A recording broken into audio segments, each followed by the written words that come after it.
Well, hello, good people. Mark Holmes here, and as always, I want to say thank you all for watching, commenting, subscribing, and being part of the Joe Boo Sports Report. Without you guys, as well as you ladies, you know that this literally does not work. How are you doing, Mike? I am so happy that I get to spend some time with you today, man. So, you remember how the season started out, you know, the off season, getting rid of Micah Parsons and everything else, and how bad last year was. Are you taking the DMV route as far as the Cowboys go? Are you're still a fan, but you're not really into it, or you tell me how you feel about the Cowboys right now? Okay, kind of meh. I mean, I won money yesterday, so. How much did you win yesterday? $111. Damn. Well, that's because of Shador too. Okay. Well, we need Shador actually when they played the Bears to win would help us. Yeah, we need to all become Shador Sanders fans. So I haven't seen the headlines or anything on that. They don't even know if he's starting next week. He looked pretty good. That doesn't mean he's going to be starting next week. Well, then they're stupid. They're just plain stupid. They are. But they have no idea. Okay, well, the Browns are a dumpster fire to begin with. This is true. And Myles Garrett, I believe, leads edge rushers. So it goes to show you that just having an edge rusher doesn't mean that you're going to necessarily win. So I was sitting here thinking today that the thing that nobody has mentioned about this game. Now, the Cowboys, they got deep behind 21 points early in the game, right? And clawed back.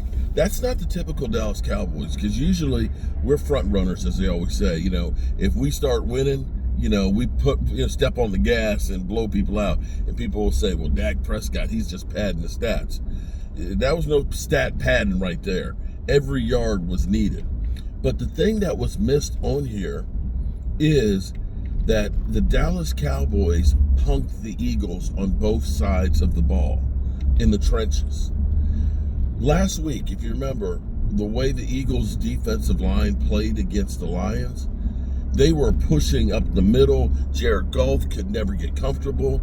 Jalen Carter and Jordan Davis looked like two grown-ass men batting down the balls like King Kong. Jalen Carter, remember Philly 500? You remember Philly. You remember, this is Jalen Carter's payback, the big payback game. He's paying back Dak for spitting on him. Wait a minute. You spit on my guy. How is it he's getting payback for doing something stupid that he did? Y'all hear Jalen Carter's name called yesterday? Did you? Did he get injured? No. Well, his feelings got hurt. His feelings definitely got hurt. Because, see, y'all laughed when Tyler Booker said he can't wait to play against Jalen Carter. Jalen Carter might as well have spit on Dak and gotten kicked out, because he had about the same effect in both games. 0. And Jordan Davis, who has become one of the most disruptive defensive tackles out there, he had 1 tackle and I think 4 assists. Jalen Carter had 1 tackle and 2 assists. That's it. Oh, and mind you, your prize trade guy, Phillips, you know what his stat lines were? 0, 0, 0, 0, 0, 0, 0, 0. All zeros.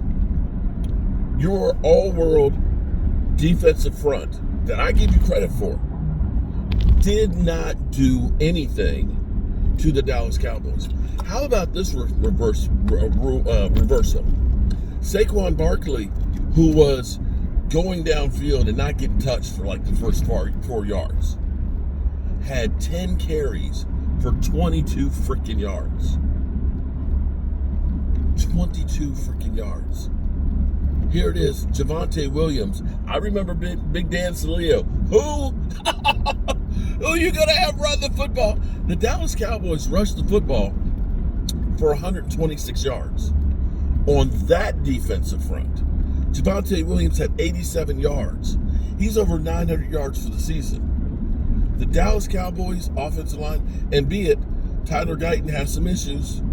He's not quite there yet. I think he got injured. He did get injured. He came back and forth in the game. Tyler Guyton still hasn't gotten it really down pat yet. And Terrence Steele, of course, has been benched. You got Big Nate that's out there and stuff. I want you to understand that the Dallas Cowboys' interior defensive line or actually their whole offensive line, is young. If they have one more really good tackle, if they sign, get rid of Terrence Steele and his $18 million salary, that offensive line is Eagle-esque, but a lot younger. They dominated the Eagles' front.